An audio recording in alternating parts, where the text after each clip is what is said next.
the man, the king, the god of this shit, Nick fucking Gage. You know how I start this off. Shout out to all my MDK gang members around the world.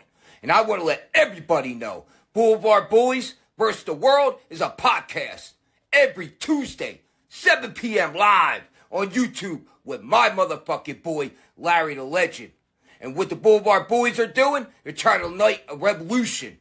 Within the fans to unite and make the crowds electric again. So check out the Blvd Bullies vs. the World. 7 p.m. live Tuesdays with Larry the fucking Legend. MDK all fucking day.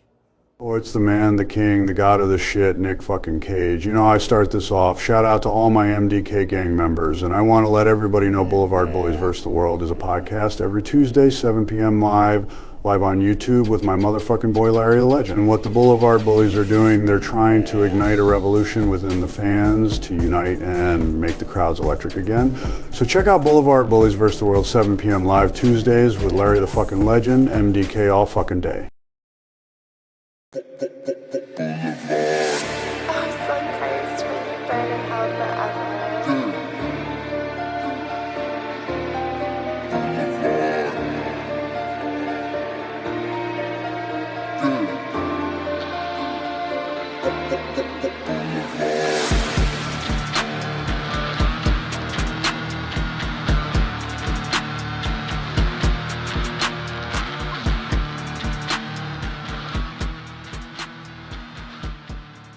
Hello, everyone, and welcome. Happy birthday to the motherfucking Undertaker, first things first. Hello, everyone, and welcome. Obey your thirst. To the longest running episodic program, podcast, video series on the Blvd Bullies YouTube channel. Episode 150, 60, something, a lot of episodes in the archives. Welcome to Blvd Bullies versus the World, y'all. I'm your host, PK, the BLVD. And I'm joined by my host, former boat owner, Showcase Showdown winner and champion, a CZW Hall of Famer, the best dressed man. And you proved it this fucking weekend, still in all of professional wrestling. My wrestling father and your wrestling top, Larry the fucking Legend. I feel like I had another thing I was saying that was so cool, and I forgot it. Everything is cool. Yo, I mean, very Everything is rarely cool. do I send you a yo. And at around 7:09, I texted you, yo. And literally, as I hit that blue arrow, your beautiful face appeared. Yo, my friends from the UK were here again. Oh. I have friends. My friends from the UK. I love that this is happening on this show. My friends from the UK that I was supposed to stay with. First No Holds Barred tour. My friends came to see me because they knew that before this I would be here. So they came to check me, but they were not staying for the thing. They left. So I was just doing my thing with my friends from the UK. Was it because I made fun of them last time? Huh? Was it because I made fun of them a little bit last time? I didn't ask. They're like, oh, let's get the fuck out of here, because last time they kept talking about our feet being in the shot. I don't even remember. There was a little foot. Now, I don't remember much. Oh my God, let me put Do Not flush. Disturb on. I got to put Do Not Disturb on so no one messes with us. Put Do Not Disturb on. It is a beautiful day here in Queens, New York at the Blvd Bullies headquarters. And spring has sprung. Oh God. So in honor of that, oh God, what am I doing? We're popping a Rita's margarita in a can. Because, yo, when it gets warm, I want a Rita. First name, Marge. Cheers to everybody at home watching. Shout out Danny Freestyles. Shout out Rhinestone Cowboy. I sent you the link. I hope you can join us later in the program. Zimzo, Captain Dave. Hello, everybody. Captain Dave of the Captain Dave TV exclusively on your YouTube channel in the building. Chase, what's up? Shout out to you. And Matt McHugh in the chat. Love you guys. Thank you for watching. Quick news. Before the end of the month, 2 new merch designs and 1 new video with Schlack. You saw Schlack this weekend. Yeah. I see Schlack every weekend. How's he doing? No God, only Schlack. No godson, only Schlack? Now there's a godson. But I ain't got him tonight. Got him tonight. Woo! I got him tonight. So you got me for the whole fucking duration. I love that. I'll be sure not to finish prematurely. Don't you dare. Don't you dare. I'll bite your head off. You know, speaking of being premature, you know, I am drinking this Rita's first name Marge because it's so nice out. But you gave me very, very valuable friend advice during the week that I want to share with our friends watching. I hope that's okay. I said, Larry, you know. I don't remember. I don't remember. I said, Larry, I think I'm going to go on a Tinder blitz. It's getting warm out. I just bought new sneakers. I feel like I want to go on a Tinder blitz. And you said, Patty, it's only the second day of spring. You got all of April. You even got all of May before the whores come out. And I said, Larry, that's a good point. If I spend these next 2 months saving my money, I might be able to afford to go to a death match. You know, Pat, you and I, both Sagittariuses, we know that fresh sneakers are an automatic fucker.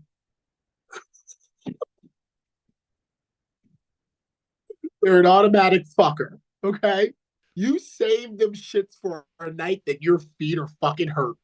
You understand what I'm saying, Pat? You know the night. You save them shit when the fucking got your feet hurting. Automatic fucker. Shout out summertime. We could see you in the distance, but it's important to not be premature. What about last week where you let Shane from NYWC invade the show? Or did you forget about that conveniently? How could I? Bro, what did I just do like 3 minutes ago? I put on Do Not Disturb. Do you want to know why? Because like I said on last week's show, a lot of shit's going on in the universe of Larry Legend. So I forgot to put the Do Not Disturb on. Shane called. I thought it was my mom. I thought it was my fucking dear sweet mother calling. And I left you. And I'm like, Shane, I'm on the goddamn podcast. He's like, what podcast? He's like, I didn't know. I missed you and I love you. And I'm like, you know what? I'm going to send you the link. And you can tell the world. Tell the W. And he did. He was really excited about it. So I want to know. And I was very excited about it too. I used to work for Shane, as did you. Last time we were actually on a show together where you wore your dead uncle's suit. And NYWC I'm is so a great glad place. that show never saw the light of day. No, CZW. CZW versus NYWC pandemic era collab never saw the light of day. And I drove out to Deer Park on several evenings and did commentary for hours on these matches, dude. You had the karate guy. You had Miss Monster. You had the rep. Amy Morgor. Amy Morgul was my there. ride. Yeah, that was a great Amy evening. Morgul was my ride. Shout out Amy Morgul. Kevin Bishop. Kirk Robinson. Kirk Robinson. Kurt. Son of Rob Dimension. But anyway, let me know in the comments this week what you thought about Shane, and if he should make another appearance. Maybe a bi-weekly, maybe a monthly, just to give us the state of Long Island wrestling.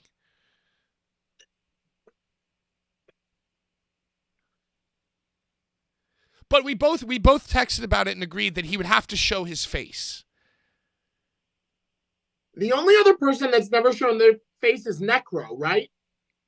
And Nick Gage when he was in the park. No, Nick showed his face. I know, but it was hard to see is what I'm saying. Well, no, eventually when I left, then I watched it and I saw he revealed. When I left, I saw he revealed more once I was gone. I thought it was Brett. I thought it was Chad Mintz. I was like, yo, these motherfuckers sound exactly alike. It was weird. We can't see shit. I was like, yo, this is Brett. I don't think we'll ever know the Brett up truth. here acting like that. That's what I thought. Shoot. So yeah, NYWC did Mulcahy's this weekend. Shane invaded the show. You allowed him to breach our firewall. Oh, I love Mulcahy's, dude. I love It's a good spot. Pat. It's a good Dude, spot. I love it, dude. The bar, all the motherfucking Guidos. You know what I'm talking about, Pat. Them Long Islanders. Dude, blow for days. John Silver running around. Dude, Mulcahy's, the chicken tenders, the red wine, the white wine. Bro, you know what I'm talking about, bro. That's such an I was odd jealous. I was jealous. Combination of things. I was jealous. Such an odd combination to say about a place. Like just the top three things that come to your mind: chicken tenders, red wine, white wine. Dude, I one of my I guess many, I can say now, one of my many awards was presented to me at Mulcahy's. What award was it? I think it was like perfect attendance. What the fuck? I thought you were talking about a wrestling accolade. No, dude, listen. Pat, will you let me talk? I'm sorry. When I started doing NYWC back in 2010, it might have been 2009, there was a kickboxing show that used to run the Deer Park Sportatorium. And the kickboxing guy saw me one time at an NYWC, and he's like, yo, who the fuck is that? And they're like, oh, that's our guy, Larry Legend. And he was like, bro, I need that guy. And he sent me a message. His name's Bobby Campbell, 3-time world kickboxing champion. He's like, bro, do you want to do my shows? I do them from that same spot you do wrestling. And I'm like, yeah, I'll do it. Anyway, I worked with Bobby Campbell from 2010 to 2019. Wow. And the last show that he did at Mulcahy's, I didn't even know this was going to happen, but he like gave me I got it right here. I got it. I got it. Hold on. It's fucked up because Taj broke it because he was jealous. But yeah, I got this at Mulcahy's, and I didn't even know I was going to get it. And it's just like, 10 years, 10 like, fucking beers. Dude, April 18th, 2019 to April 28th, April 18th, 2009 to April 28th, 2019. And you can ask Stacy, photographer Stacy. She got one too. Because once I started working with this guy, I was like, yo, you need a photographer? I got all types of wrestling photographers that would love to fucking photograph these guys beating the shit out of each other. And I brought Stacy Poldesky with me. She got an award this night too. But yeah, I'm really glad that it doesn't. That Bobby Campbell gave me, and I got Bobby Campbell through Shane. Through Shane, who was on our show last night, who at one point was a wrestler called Wayne the Convenience Store Guy. He used to always team with Mikey Whipwreck at the Elks Lodge. Yeah. And if you really trace my career, I was in Madison Square Garden because of this guy. This is what got me in to sit in front of Donald Trump, the president. I'm really glad that trophy doesn't say perfect attendance anywhere on it, because that's what you said before. I don't know what it says. That's just an odd thing. That would just be an odd thing to have on a trophy. I don't know what it says. Threw me off. So, yeah, shout out Shane, shout out Mikey Whipwreck. Let me know what you think about having him on. I don't think he wants to reveal his face though, which is the deal breaker. So I think it might be a moot point, but he's shy. He's a little shy. He's shy. He's a little shy. He's a shy guy. He also works in yes. Don't even say yeah, it. You know, and don't out even there say it. You're right. Yeah, you're right. You're right. Don't even say it. So, but shout out to him. And somebody else who I met with and formed a very strong bond with at NYWC was one Bullsif James. Bullsif Jameson. I met over at NYWC and we became friends. I love the bull. Bull of the Wood. So anyway, Bull James runs Outlaw Wrestling. And they, through Homicide's Lost Match over the week. Did you see clips of this circulating, Larry? What's Homicide's song?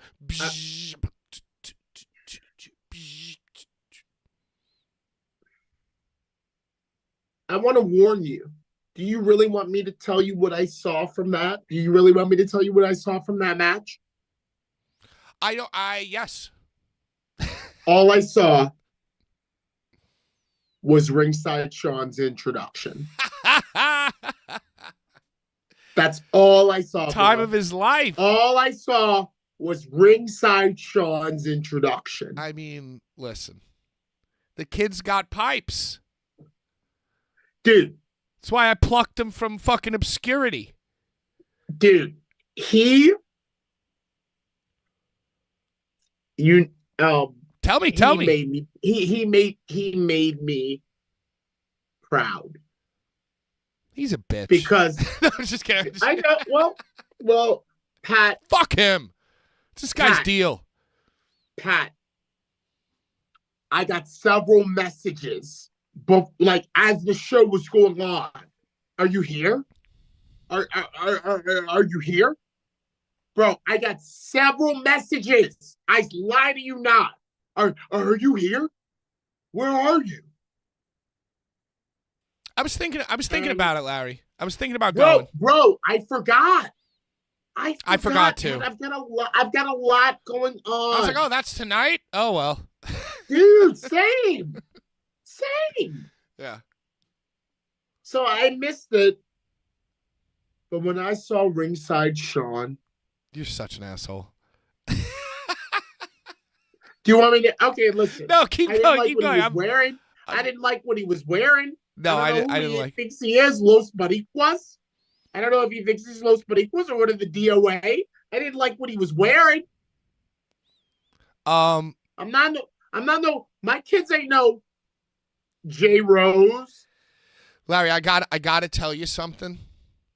That the whole movement that's been taking place over the last, you could say, maybe, I don't know, 10 years, 15 years of over-emphatic, lead singer-like ring announcers that has, at this point in the last few years, through Samantha Irvine and whatever the fucking lady is now, Alicia Taylor. It permeated into WWE now. That all goes back to you, Lar. In my opinion. Bro, let me tell you something, Pat. I kind of caught on to how much reverence Hapan pays to the ring announcer. I kind of like through CZW caught on to how much reverence Hapan pays to the ring announcer. And I was like, oh, okay. Okay, let's go. Especially since I was so steeped in deathmatch. I was like, Hapan pays respect to the ground, the tuxedo, the lapels, the bow tie. I was like, Hapan is on this shit? Bro, that's going to be me. Who the fuck is And Hapan? that's why, Pat, that's why I say I don't like that Sean, ringside Sean, was in that like Los Boricuas vest, that He loves shirt, that but the vest. short. I loved what he gave up. But it's all about the look. What would you have him wear if you were like his director, his producer? What would you tell him to wear? Pat, I would say, Sean, you do that show in your regular vest and shirt, but right before the main event, I want you in the back for a costume change. I want your fucking ass in the back for a costume change. I want that hair done up in a man bun. Maybe I a want braid. the Japanese. I want the Japanese, thing. Okay? And I want you in a motherfucking blood red suit. Wow. For- Okay. For For 2 minutes. 187. I want you in a blood red suit for the Raging Bull Manny Fernandez motherfucker. That's what I want you in, not no goddamn whatever. But Well, that it's a was, of course, the generational style gap. forged by me, which is the, sleeveless shirt, Nah, I think sleeveless it was Jim flannel, Smallman. I think it was sleeveless that guy vest. from the UK, Jim. I think it was that guy, Jim, is the first one who was like, I can make this shit lit and just dress in skinny jeans. Jim, who worked for WWE. Jim. He's And the the pitch. he's the first motherfucker that I saw doing our shit that really kind of like caught on like wearing nothing. And I'm like, Yeah. Well, it's funny because I think just like everything, it's going to come in a cycle where you're going to go back to Finkel eventually. I think this. It's already started. You saying what you said about Alicia and Samantha and Justin, you didn't say them, but I'm going to say them. Oh, that's what you said. All these bitches is my sons. Yeah. Well, was there anybody that you watched coming up that was like the ring announcer had pizzazz and personality and there was more depth to what they were doing rather than just coming out and being like a stiff, or even maybe the first time you watched a wrestler feel the energy and visibly get because you do that. That's kind of one of your signatures too. Is you get the wrestlers hyped, dude. So do you have a moment with a ring announcer? Do you have a ring announcer that clicked in your brain? Joel Gertner, maybe? Gertner was like a bridge for me to do Blackout and be like, oh, I know what this is. Managers in have Philly. their own, I know. or factions have their Gertner- own ring announcers, yeah. Yeah, Gertner was like a real kind of like, hey, when you get this role, be like him. But I would say probably Bob Ortiz, not Steven DeAngelis from ECW. And I do respect good brother Steven. Not Steven DeAngelis, but Bob Ortiz. was like one of the announcers that I saw, like, as he did the announcement, the crowd swelled with applause. Like, as he would start to announce Sabu, it would just be an announcement of Sabu. But as he started to get to the crowd was all like on their feet, like clapping for him, and Sabu was doing his fucking, Right, he Mexican built it. roll and fucking I'm a madman shit. So like he was one of the first announcers that like I was like, oh, this is like making this match before the match even starts. Before the match even starts, the way that this guy is announcing this wrestler and the way that he's reacting to the way that he's being announced and the way that the crowd is participating in creating this music around the announcement of this wrestler, I was like, this is it's like preaching. Yeah, it's like a preacher. With Stephen DeAngelis, I'm not really familiar with the guy you're talking about that much, to be honest, so I don't want to just... Yeah, you are. You might not know that he's Bob Ortiz, but I guarantee you, Sabu, Terry Funk, no rope, barbed wire. Bob Ortiz. Wow, see, you yeah, know Bob Ortiz, Pat. You know Bob Ortiz. He is very early ECW, along with Stephen DeAngelis. And again, I'm not trying to take anything away from Stephen. Stephen is a quality announcer. But Bob Ortiz is the one who like made me believe that this shit was like mega. And it wasn't Mania. It wasn't WrestleMania. This was 2300 Arena or the ECW Arena. And I'm like, yo, this shit is some mega shit. Well, I think guys like that, they would build it the same way. They still had, musical rhythm and like purpose in their tones and the building of it. However, it was a lot less obvious. It's more subliminal, you know, whereas like now it's more like, and the judgment today and this is the Sean from Brooklyn, New York. It's like you're like a radio announcer. I blame Justin. I blame Justin Roberts. Sunday.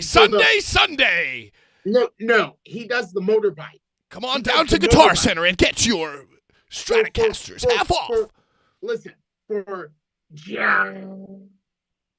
Yeah. Yeah, he does. He's the one who kind of like coined that like motorbike of like, and he does it for Moxley a little bit. Where I'm more like a tone quality. You're a tenor. You're more of a tenor than a motorcycle. I'm more of a Deftones. Yeah, you have a little bit better. You're a little bit more in key and in tune.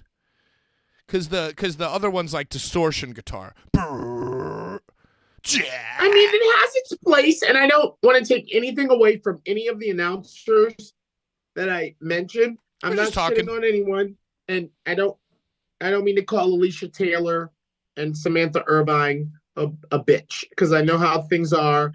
DeMonto will clip this and be like, Larry Legend. Larry hates women. You know what I mean? Yeah, he hates them. Yeah. So I no disrespect, it's a Nikki line. She's a Sag like us.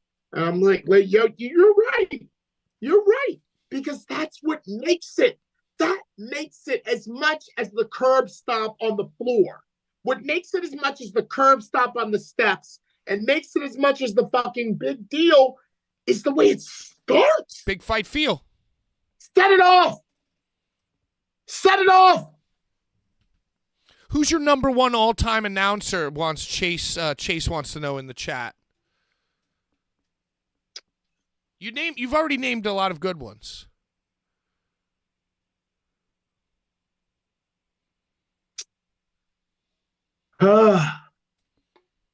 Probably Michael Buffer. You just got to go for the GOAT. I mean, Michael Buffer's introductions to me made me think that like WCW was beating WWF. Do you understand what I'm saying? When I used to watch not even the pay-per-view, but just the Clash of the Champions for free on TBS. The Clash. And I would see Michael Buffer out there in that white coat. And I would be like, bro, they have the money to bring Michael Buffer out for some free shit. And he would do the ravishing Rick Rude, because I learned from him, you always go up, which is something that I do that's bad. I always go down because I'm metal. But Michael Buffer taught me you always go up, like The Undertaker. Well, that's what you do. That's what you do, because I feel like a lot of ring announcers, like Finkel, went down. I go down a lot. There are a lot of the times where I announce Schlack or I announce Masada, and I'm thinking I should go up, but I ride a wave. Well, I ride okay, a wave. But yeah, I ride a wave. The original Masada entrance is like Masada. No, now you do Masada. But you used to go like Masada. No, dude, yeah, but no, it's like you used to. I feel like go up. Well, you know what? It's not the Masada. It's the ultraviolet beast. Masada. Yeah, maybe that's not a good example. I'm trying to think of ones that you went high. Oh, dude, the one who shall not is the all-time best Larry to me. And bro, you know what? It used to be so hard sometimes to announce him on the Brooklyn Kingsland shit. He used to almost kill me. He used to, because by the time I got done Slade and Hoodfoot, Gabe Sky and whoever, and the girls popping, and bro, by the time I got to him, I was like, "Whoa, dude, I'm fucked. I'm fucked for Casanova Valentine." But the way that I announced him, you're right. It was like there was only one way to announce him. Casanova Valentine. That little twist, that little catch at the end is so fucking sick. But what I'm saying is, I guess, even Buffer, Finkel, fucking these guys, they ping-ponged within the lines. They kept their shit in the lane of like news reporter. Without much Buffer, obviously. But it was more of a regal. I don't know what you'd say, but it was definitely still tonal. Like Walter Cronkite. Yeah, it was very like, I don't know, chest poofy. I get it. I'm way more influenced by Paul Heyman. That's another name that I wanted to mention when Chase asked me who my favorite announcers are of all time. I'm very influenced by Jim Ross is like Jimmy Swaggart, like, oh, I ain't no anchor to your ass. You know what I mean? Like you could hear Jim Ross's voice getting tired. You could hear it, and you could hear him mustering all that he could to get his words out. And Paulie as well. Like that Paulie kind of like, has that kind of like cadence and tone that's like, oh, this nigga's breath stinks.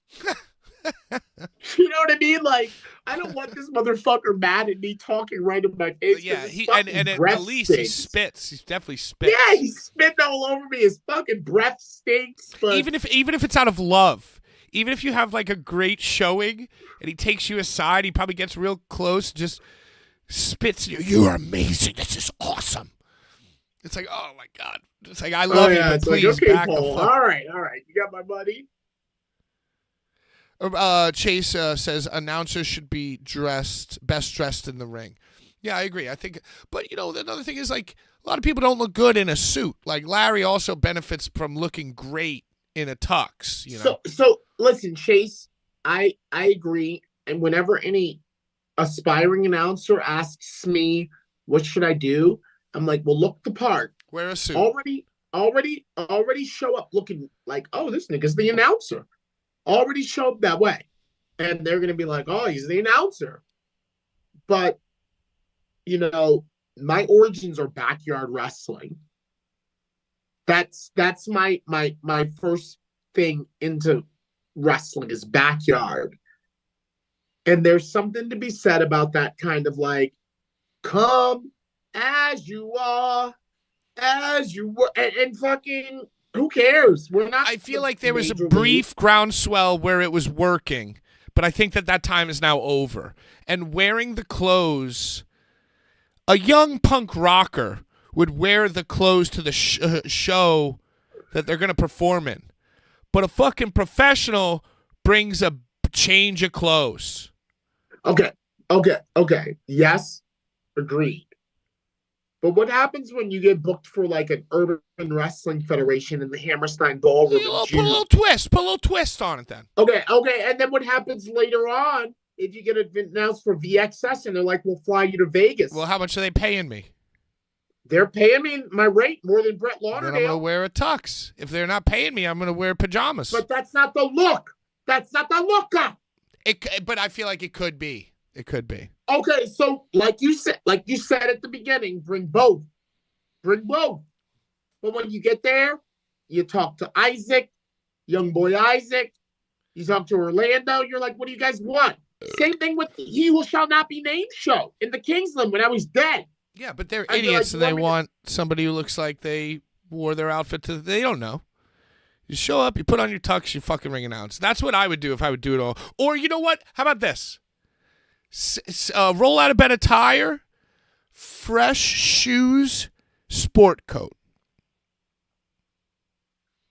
Just change your shoes and put on a sport coat. And make sure your socks are banging. All right, we're talking about this too much. Who cares?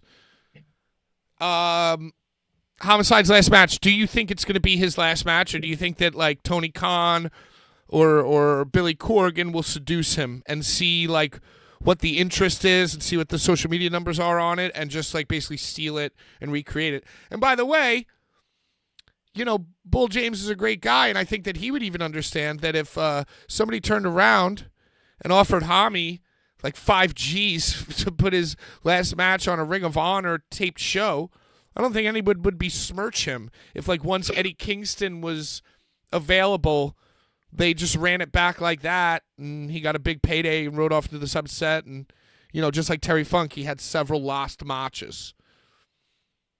I guess my question to you, Larry, is do you think it was really actually his lost match? He says it's medical.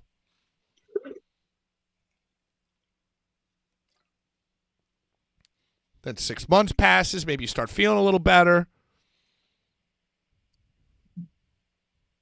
I mean, no one knows what the future holds for any man or woman.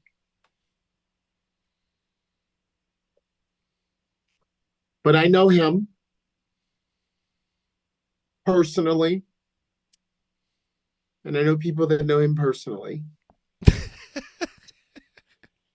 And I'm going to say, right here on Blvd Bullies versus the World, I'm going to get close to the camera because I know, oh, shit. Oh, fuck. He lit the attendance award on fire. I'm sorry. I'm fucked. I'm going to smoke with you. If you got to spill, just deal with it. All right, whatever. Shout out Truth Seek. Wait, do I got it? I thought I had it. I'm going to smick with you while you get close to the camera in case you... Unless you lost your train of thought. Are you starting a fire? I think I'm lighting a fire. All right. Dude, what the fuck, bro? I'm sorry. Do you think it's Homicide's last match? You know him personally, and you know personally people who know him personally. If Tony Khan ponies up the dough and gets Madison Square Garden like Ring of Honor did when they were at Sinclair Broadcast Group and does the right thing, because when Ring of Honor was owned by Sinclair Broadcast Group, they excluded Homicide from their debut. I think that if Tony Khan can pony up the money to get Madison Square Garden, then Homicide will fucking wrestle. But I do believe that it's a medical issue, and I do believe that he will never wrestle again. But like I said, if Tony Khan gets MSG, and offers Homicide his last match against, say, like a Eddie Kingston, then yes, I believe he will be like, fuck Bull James. I'm going in, I'm doing that show. I think that you are correct, and I'm going to take it a step further and say he don't need MSG. Give him USB and a nice little PD, and he'll fucking wrestle. Yo, you give him $5K, he'll wrestle anywhere for his last match, and I would too.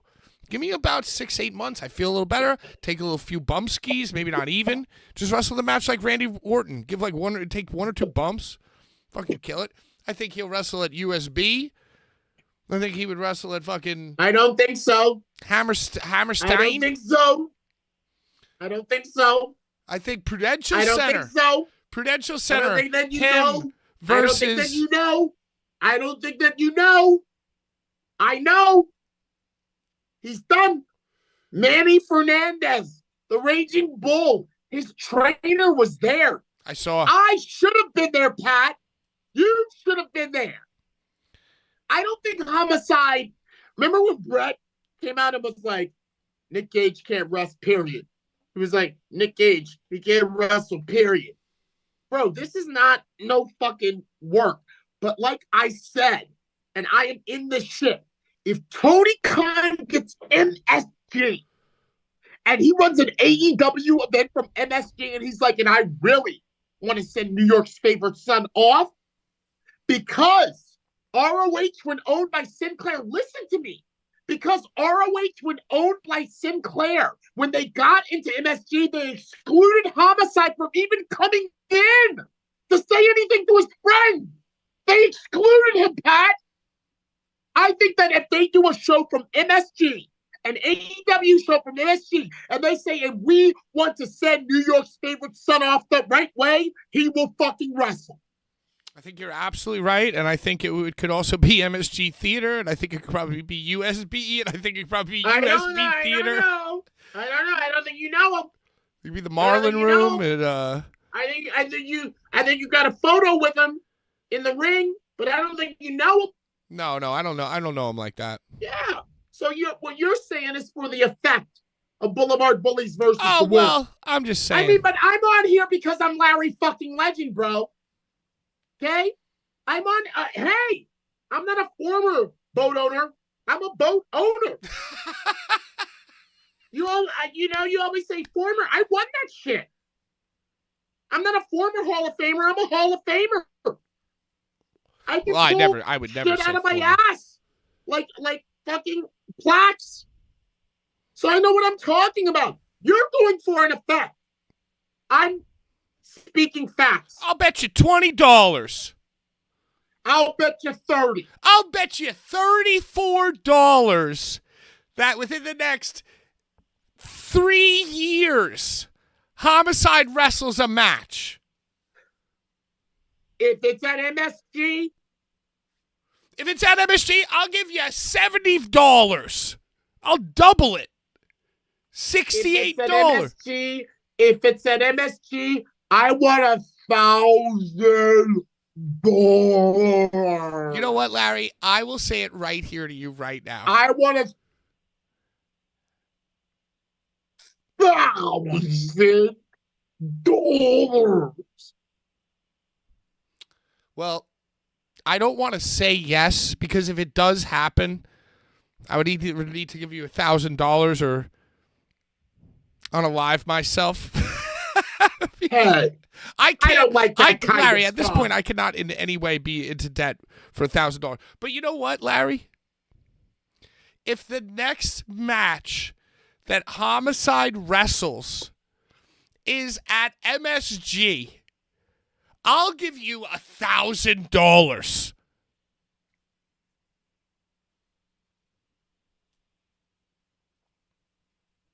Reported. I'm getting this YouTube video notarized. Reported. $1,000 if Homicide's next match is at MSG. If he, in the next 3 years, does not wrestle, I'll give you $30. But if he Listen. wrestles, Listen. you give me I'm not $30. trying to No, you don't. You trivialize- give me $50. I'm not trying to trivialize a goddamn thing. You know who's watching. You know the hate watchers. So I'm not trying to trivialize a goddamn thing. I know what I know. I know what I know.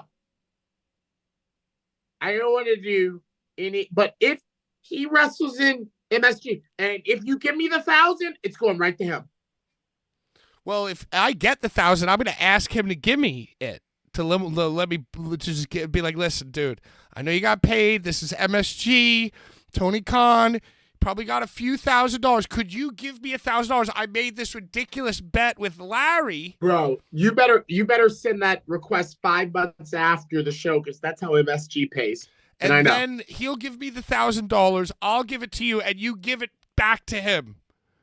That's fine. We can wash it. Let's wash it. Let's Just do it. Let's do it. Let's do it for the fucking fans. Listen, do we do giveaways anymore? Dude, I have this book right here. Brain building. I held up a book last week, and you held up something that was like significant. Some kind of Didn't I hold up Teenage Mutant Ninja Turtles 3? Isn't this what I held up? I feel like it was a wrestling thing. Was it 3? I don't know. I don't remember. Are we giving our shit away? A VHS? Does anyone have a VHS? I do. We are going to get to your favorite part of the show, which is comments and giveaways in a few moments. I want to get one more take out of you from the wrestling headlines of the week, if that's okay. Okay. Did you see John Moxley get suplexed onto the nails on AEW Dynamite, speaking of Madison Square Garden and Homicide's return match? Did you watch this motherfucker get MSG? That was not an MSG. No, I know, but I'm just saying that's the future of this company. From the nails to Broadway, baby. 34th Street. Bro. I saw it. I got a hot take, dude. I got a hot take on these shits.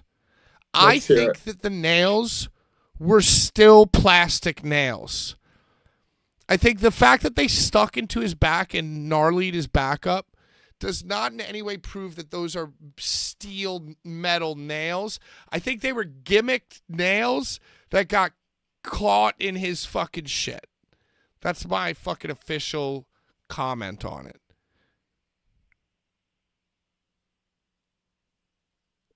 Well, I've been thinking about it, you know. Well, I've seen all types of things that guys have been suplexed and T-boned and body slammed on, like cut cans and pigeon spikes and sporks, sporks. Ugh. Everything you just said makes me think of Marcus Crane. Yeah, well, he was an innovator. And I've seen guys like on all types of shit like that. There's only a few times that I've seen that body reaction of like when I'm trying to pull it out, stop. Like don't like my body's going with what you're trying to pull out. I feel like I just posted it on Deathmatch Elite version 2.0 when Drake was getting a Kenzan pulled out of his fucking head in the backstage area of 2300 Arena when it was called the Asylum Arena. That's got to be the top grossest thing to watch in wrestling is watching a guy get a Kenzan taken out of his head. That's got to be the top number one grossest thing. I've seen some guys get it like really popped out. Abdullah Kobayashi, in the times that I've seen footage of him getting it popped out, it's kind of like, oh, one more. He has had 2. Yeah, and he looks okay, but Drake was crying. Drake Wirtz was crying. I can't even imagine the pain, but just as a witness, I want to cry. When they get the pliers, they try to pull them shits out. There were so many CZW workers that were just like kind of just being like, it's almost over, bro. You got it. Almost done.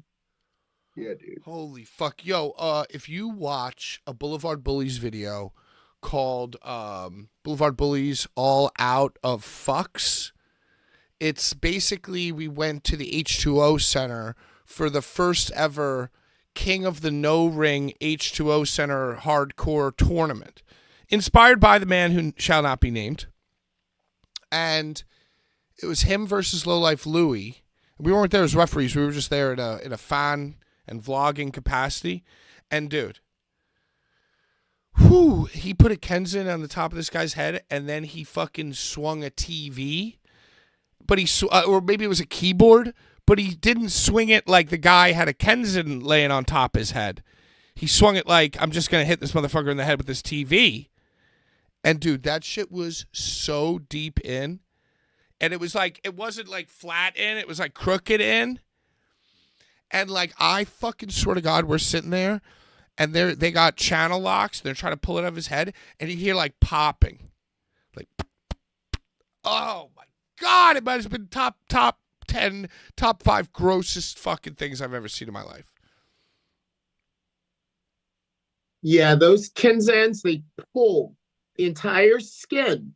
It's not, and you gotta like kind of like pry in a circle all the way around. And then in the middle of prying, you gotta like take a break because it hurts that fucking bad to pry. And then you go back to prying, bro. Fuck off, dude. So what do you think about the nails? Give me a final thought on Moxley's nail job. I mean, I'm gonna say that I thought that shit was legit. And I feel like that Sag, as soon as he realized how extensive the damage was, he started directing traffic. He was like, oh, I'm the motherfucking general of this shit. I got this. All right, guys. All right. Well, I heard that was a take. I think that was either Tommy Dreamer or Bubba Ray's take that he remained calm. And he knew. Dude, you know, for me saying that they're plastic is just a fun fact. No respect points deducted. You know, no legendary points deducted whether they were plastic or not, because that shit was gory as fuck. And he remained calm in the face of realizing that, you know, I think he's just a pro. I mean, he was in Tournament of Death like 8, 6. You know, not 6. Whatever. Same dude though. And I think he just knows how to react. So to the general public, to the indie public, it's uncanny. Like, wow, look at what a pro he is. But if you watch like CZW and shit, it's like, oh, for him that was like, it was easy for him to like stay in control of the situation. Let me ask you this. With the Mr. Dangers and the Tarzanian Devils and all of these kind of lower level workers doing the damn thing, do you think that Mox was like kind of like laying down the gauntlet and being like, let me see what you've got? Because I have been at the forefront of making sure that this death shit is on major TV, that the pizza cutter and Nikki and me with this and, you know, all of this death shit, I'm making sure that this is on major TV. Do you think that he was kind of like laying down the gauntlet to being like, come on, Danger, come on, Janela, show me? Matt McHugh, who did I say? Did I not say Lowlife Louie was the guy with the Kenzin? Did I tell the story wrong? I agree with you, Larry. I think that maybe John Moxley sees a guy like Jimmy Controversy getting all the glory, getting all the fucking magic by being on this show. And he sees a guy like Jimmy Controversy wrestling and jumping off of a fucking truck and giving an elbow drop. I think he's watching Otis Kogar versus Atticus Kogar in the UK. And I think that he is texting Danny DeMonto saying, oh, I saw Addy was in the hospital. Is he okay? I don't think that is I don't think he's doing that. No, I don't think so. Yeah, and I think he says, you know what, motherfuckers? No. Here you go, Ed. Texting Danny DeMonto. Yeah. and he's suplexing. He's in the live chat of the YouTube sale, and he's fucking like, you know what? I'm seeing what Dr. Redacted is doing. No, bro. No. And I need to get suplexed on not a bed. And by the way, bed of nails, much easier. Because the trick of the bed of nails is that it's all flat. Board 2x4 with nails wrapped around many different directions. Many different nail directions. Very, very disgusting. Mox knows. And I can only hope and pray that the same way that Gage has resurfaced in the combat zone, the same way that there are inklings of egotistical, fantastical. And Richard's declared that he's back. Dick. I see things. I see things. You know? I have so much more that I want to talk to you about, including Jimmy Controversy's elbow drop off the truck at X Brand Wrestling, whose logo looks a little bit... that X is... and did you see this Mickey Knuckles choke slam? Just very quickly. Did you see her get fucking choke slammed through the car windshield? Concussion City, dude. Concussion fucking City. Are you kidding me? That was so gross. Shout out, Aunt Mickey. Wow. Fuck. Don't do that. No, there's no need to do that. Ow. Fuck. Ow. My head hurts just looking at that. Comments? Concerns?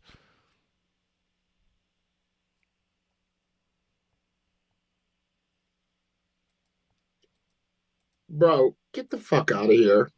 What? Bro. She jumped off a balcony and broke her leg in half. Get the fuck out of here, bro. Early on in her career. Yo, extremities is one thing, dude. But just core body and back of the neck and head to windshield. Ouch. She's fine. I'm sure she is. I'm not. Yeah. From watching That's what I'm saying. She's already lived through snapping her leg in two. Not no clean break. I'm talking about like Sid break. She's already lived through that. That shit ain't nothing. That shit, did you say? Ain't nothing. Didn't J.J. Allen kick a windshield? Use his foot to kick a fucking windshield through on her face while she sat there like she was driving a car? Did that happen?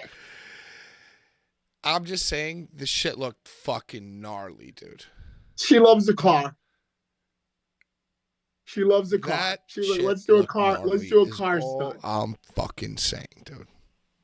That's all I'm saying. Bro, that's my favorite aunt. Auntie. What else we got, Pat? Come on. Oh, bro, we got a whole hour. Let's go. Yeah, stop looking at your watch. And by the way, if you would just, when I ask you a question after talking for a long time, if you would just answer me right away instead of dramatically pause as if you were like exhausted from having to listen to me for the last 15 seconds, the show, it would actually just run smooth. Nobody would think I talk for a long time if you just engage me right away, immediately following. Fine. Go ahead. I want to talk about your jaunt to Chicago. I see that you're wearing the red and black Jordan flannel, but before that, put up that Ninja Turtles 3 cassette tape because we're getting to your favorite part of the show. We're going to give this stuff away. We're giving this stuff away. Okay. Yeah. Sam Meeks in the chat says, sorry, bros, I missed so much. This last month has been stupid busy. Whatever, dude. Fuck you. ZMZO says, shout out to Outlaw for the Hami retirement match. I'm just kidding, Sam. We love you. We love you, Sam. Shout out to Outlaw for the Hami retirement match. Yeah, couldn't agree more. ZMZO also says, been hearing Atticus versus Otis for the chains in the UK was absolutely wild. Both ended hospitalized after. people asked when the VOD will be up. That's a video on demand, Larry, on IWTV. But we're told a couple of months from now. Huh. DVD until the DVD is released. I don't know if I read that right or if I'm tripping, but who cares? Nobody's going to buy it. They're saying that ICW was like, there'll be a DVD of it, but a couple months from now. Give us money. You know what I saw that I loved from this Rise / No Holds Barred weekend is some dude was draped in the second rope, like his arms were like around the second chain, and a dude brought in like a fucking portable battery with jumper cables and put them on the chains, and the chains sparked. And the dude acted like he got electrocuted, or did get electrocuted, but it was fucking awesome. A++ for creativity from the promotion that shall not be named. That sounds awesome. I just didn't see it. That's all. Card that Stories sounds really awesome. 8202 says, Larry tells the best stories, such gravitas and passion in every measured word. Goosebumps. Did you tell a good story last week? Probably. Horror, Pain, Gore, Death says, hey, shout out. Everybody follow them, buy their music things or whatever they're selling. Would love to see Zandig as a guest on the show. He really paved the way for what survives today and fulfilled that void of ECW during the early 2000s. HD Larry is impeccable. No Minecraft Larry anymore. Spitting the truth. Hold on, read more. Cowboy nailed it. Imagine Paulie commenting on Twitter during ECW. Nope. Yeah, we were talking about promoters hopping towards Twitter to be important and feel important. But, Larry, what's your relationship with Zandig like? I think he'd do the show with me. He liked me a lot. Me and John, we're not friends. We're not friends, but like Ruckus is the one who introduced me to him. And I don't think that he thought that I was going to stick around. And I did. And he liked me. So I think, if we reached out there to be like on the show, he'd come on for me. He'd talk for me. He'd talk with me. Isn't there a famous story that you've told me that when you first had your first show with Ruckus as the Blackout announcer, John Zandig double checked with you to make sure you wanted to embark on this wrestling journey? I mean, I literally just told this story in front of Drake and Schlack and the whole Airbnb of wrestlers this past weekend, but I was like, yo, Quad Ruckus brought me up to him and was like, yo, this is my boy Larry. He's going to come out with us and intro us. And Zandig looked me up and down. He looked me up and down and he's like, you really want to get involved in this shit?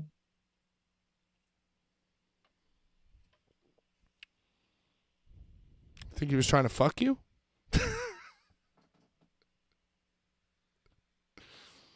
He just asked me if he asked me flat out if I really wanted to get involved in this shit. Are you sure he wasn't talking about his body? You know, I said to him, yes, sir, I do. Nice. And then Pat, he like made this face like, you hear me, Pat? Pat, he did like this face like, and he like just shook his head. Kid. Shook his head, walked on up the steps to the Eagle's Nest. In his jeans. Yeah, in his Skechers. His Skechers. Like, he had the expensive Skechers. Expensive ones. Premium Skechers. They were expensive at the time that I met him. Yeah, but he's always liked me. I've always liked him. He's awesome. I love Zandig. I remember a couple times being late for Tournament of Deaths. And like everybody was like hitting me like, Larry, where are you? And I was like, fuck them. And then like he called me and he's like, brother, it's like 2 PM. I wanted to get this shit on you. Where the fuck are you? And bro, when I heard him, bro, fucking like, oh shit, John is calling me. Like, where the fuck are you? Like everybody else who was texting me and hitting me, I'm like, I'm coming. Dude, he's like, brother, I got people out here chanting, we want wrestling. Like, what the fuck, bro? I mean, where hey. the fuck are you? Bro, and I fucking pulled up. I pulled up with the quickness, bro. So yeah, I love John. I think he loves me. I know he loves me. And yeah, bring him on. Come on. You Get him on. You do the Ginsburg work. You have somebody hit John and be like, we want you on. We want to talk about MAGA. And everything that you're doing.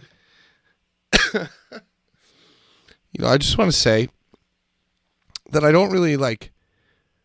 Brian texted us today in the all but dead. And he did? Yes, I remember that. In the all but dead group chat, Blvd Bullies versus the World group Dangerous chat. Breed. Dangerous Breed. Dangerous Breed. Named after the Teddy Hart documentary. The Dangerous Breed group text is all but dead. But Brian said that, hey, I miss you guys. I think you should announce on the show this week that I'm coming back next week, and then next week just say it was an April Fool's joke. You know, but I miss you guys, love you guys, can't wait to see you at the event that we've both RSVP'd to. And I just thought to myself, oh my God, thank you for reminding me about that. no, don't forget. It's when you're basically just know that when you're in Woodside, like allow this to be the alarm in your head. When you are physically in Woodside, ring announcing a thing, you need to hit me up and meet me for dinner and go to this thing. I'm bringing my godson. It's a Saturday. I've already put in for work. All right, I got it. Say less. Let's go. Final comment, and I hate that I'm going to read this because I don't want to go down a whole rabbit hole, but Axel Nose says, book it, Danny. The Packing Princess versus Larry Legend in a death match.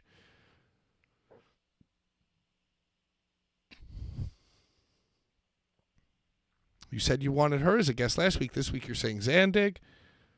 I think I prefer Zandig. I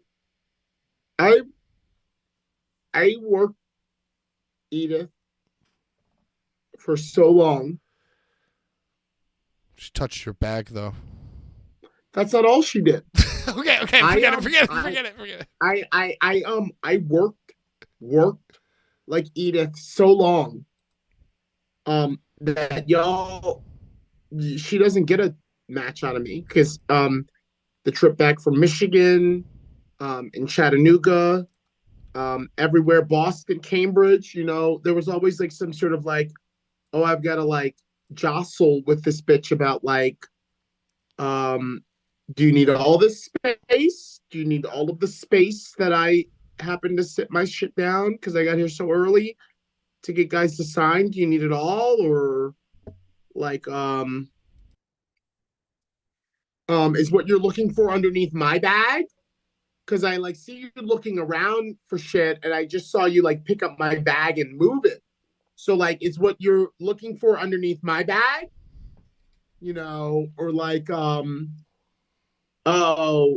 I'm gonna Venmo you like your money at the next rest stop, or like at the next like whatever from our Michigan trip, and then like we're all the way back at your house and I'm like, yeah, where's the Venmo of my fucking shit? You know, so like I fought her a lot. All throughout my time in No Holds Barred because, you know, I'm Larry Legend. She's the PP. She's the Packing Princess. You get it? The versus PP. Battle LLLL versus PP. And who set it all up? DD. Danny DeMonto. Do you get this shit? Well, that's fucking weird. That's really fucking Danny weird, DeMonto. actually. You get this shit? You know, so we got the Packing Princess, we got Larry Legend, we got the DDD. You know, Just three people who wanted alliteration in their gimmicks. I know Axel knows. I'll never fight her because I There's fought no her match. so much. All y'all know about is the bag. All y'all know about is the bag. I have so many times that Edith, like, I don't know, Larry! flexed on me. I don't know, flexed on me. La- Shut the fuck up, Pat. Okay, she sorry. flexed on me because, like, I was Danny's bitch. Do you understand what I'm saying? I was Danny's bitch. So, like, she wanted to be like, no, I'm Danny's bitch. And I'm like, okay, man, get the fucking poster signed. Like, fucking do whatever, but get the fuck away from me. I don't even know you.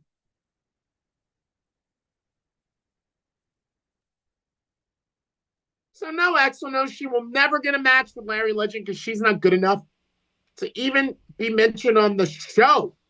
But I know y'all like when I fucking go off. I know the best part of the Boulevard Bullies is when Larry goes off. So You got very angry at me last week. I don't remember. I don't either, but I remember it was great. It was great, and I loved it, and I had a great time. Well, Axel knows how I feel about the Packing Princess. Knows. And she's not. She's a non-motherfucking factor besides the fact that she's the Venmo. I think I'm going to give this giveaway to Card Stories 8202. Larry tells the best stories. Such gravitas. And I'm giving that not because of the compliment, but because of the use of the word gravitas, which I love. And I just think that you would be a prime candidate. Hold on now. Is Schlag To continue coming? to build your brain with brain building in just 12 weeks. And I think that you should be reading this book. We're fucking Cornette, bro. This is disgusting. And watching. I think you should be reading this book. And I think you should be watching the VHS of Teenage Mutant Ninja Turtles 3. So thank you so much. And we are getting back on track with the giveaways. So let me show you next week's giveaway, Larry. Go Throw ahead. down. Compact disc. Throw down Vendetta. The compact disc. I like their album before this, but I guess this one's good too. If you like, throw down. So comment on this video. Let us know what's up. Pat, I love you. I'm throwing in the Apple Watch Series 6 Gray watch band. Did you hear what I just fucking said? What? Listen, the very Apple Watch Are you that sure? the very Apple Watch that Amanda bought Brian Ginsburg for whatever, Hanukkah. I am giving a wolf gray Apple Watch Series 6 bond. A bond. A I'm bond. giving this away along with whatever. What did you say you're giving away? Throw down Vendetta. Look inside. All the songs I know from Throwdown were the album before this. But hey, Yeah, we're doing this shit, bro. we're doing the this giveaways. shit. We're back on track. And look at me. Trust Look at me. Kill Records. A Series 6 Wolf Gray. Wolf Gray. Mariah Gray. Apple Watch wristband, You're bro. welcome. Gunmetal, Pat. Gunmetal. Gunmetal, Wolf Gray, Haymaker was a much, much, much better album than this album. This album is a sophomore slump album, if there ever fucking was one. Who are we sending this to again? You're sending that to Card Stories 8202, who's going to message us his info. Their info. Okay. And then today's episode, comment to win an Apple Watch Series 6 Gray Wolf Mariah band. Or the worst physical media copy, the physical media copy of the worst Throwdown album. This shit's got a Japan. It's from China. This is from China. This is from where was Throwdown from? I'm just gonna guess and say Florida. Yeah, that sounds A right. lot of those fucking maybe. I don't care. Maybe. I don't care. This Who album cares? sucks, but you're Who getting it. cares? It's a perfectly encapsulated disc for your record CD player. All right, before we get to Rhinestone Cowboy and he comes in, and I want him to be here while we talk about the main event of the evening. This is something that I was dancing around the whole night because it was the thing that I feel like I was most interested in, and this is the coolest thing that we could talk about because of your boots on the ground experience. Bro. You went back to Chicago and you hosted the RPW/7 White Lines. Did you bring your hat from Chicago that you bought in Chicago? Is someone coming on? It's Is the someone coming on? Rhinestone Cowboy. Okay. Bully! There he is. No, I knew you were but coming I on. want there you- he is. I want Rhinestone to just sit here with me and listen to your story. Okay. No, of course not, because I'm not a dilettante. I'm not new to this shit. I don't wear a Baltimore Orioles hat in Baltimore. I wear it in New York. I don't wear a Chicago Bulls hat in Chicago. I wear it in Orlando. You understand? It's called flagging. So no, absolutely not. The hat that I wore out to Chicago, I lost. I lost in Chicago O'Hare Airport. It was a Bluntville hat, which is what I used to smoke when I was a native of the Bronx. I used to smoke them Bluntvilles because, a nickel bag would fill 2 Bluntvilles. And you could buy a Bluntville for $1. That's all it costs, $1. You can get 2 blunts out of that shit. So I lost that in Chicago. But no, I didn't wear that shit. And bro, I have to tell you, after all these years, I finally have to suck my own dick. I finally have to fucking suck Larry's juicy hot dog because, bro, them motherfuckers backstage were so happy that I was the announcer. They were so fucking next level performance because I was the announcer. And that promoter, Mike G, former guest of the show, was like, bro, fucking, you're helping me. He kept telling me all night, you're helping me run this shit. And I'm like, bro, that's why you got me. Hell yeah. So how late were you? I was riding with OG Kevin Gill. Oh, so you were early. You were fucking right on Early bird time. special. Yeah, very punctual. By the way, Rhinestone, thank you for joining us. Great shirt. Thank you. Another I felt great like I shirt. fucked Another up. week, another great shirt. Also, I think that we need to stay after class tonight so I can set up the Rhinestone framing. I think we're gonna stay after class a little bit. So I don't know what you're talking about, bro. You and Brian were always like, oh, you got to get here early so I can frame you. I see both of you. I see beautifully too. Yeah, I agree. I see you both. Who cares? We're not 7 WWE. Wrestling in the chat. We're not WWE. SVN themselves say that Larry was the MVP of the weekend. I feel like shout out to 7 management for knowing to put Kevin Gill on Larry Pickup. Because Kevin Gill was he's probably in the You are Airbnb absolutely jumping right, on your bro. bed. Oh yeah, because OG's like, oh, we gotta get there. Yeah. OG's like, we gotta go. He was probably asking you questions in your sleep and jumping on your bed the morning of. He was not. Well, with his Travis He got a lot of- Barker OG 2001 got a lot of short. good rest. OG traveled and went right to sleep. He went right to sleep in the Airbnb. Tell me about this Airbnb because I feel like before you alluded to a moment where you were holding court with Schlack and possibly all the other heavy hitters, the big hammers on the show, talking about how Zandig looked you up and down and asked you if you wanted a piece. So that of was this. Saturday. That was Saturday. That was like Saturday morning. So I'm going to say for the last time I was in Chicago for We Love Wrestling, I just went right from the airport to the venue, the Berwins. I went right from the airport to the venue. And Lil Sicko and Michael Kruger were there. But, like, we really didn't have nowhere to go. Like, we were just kind of hoping that the Berwins would be open and we could go in there and put our shit down and, like, whatever. But we really had nowhere to go for We Love Wrestling on March 1st.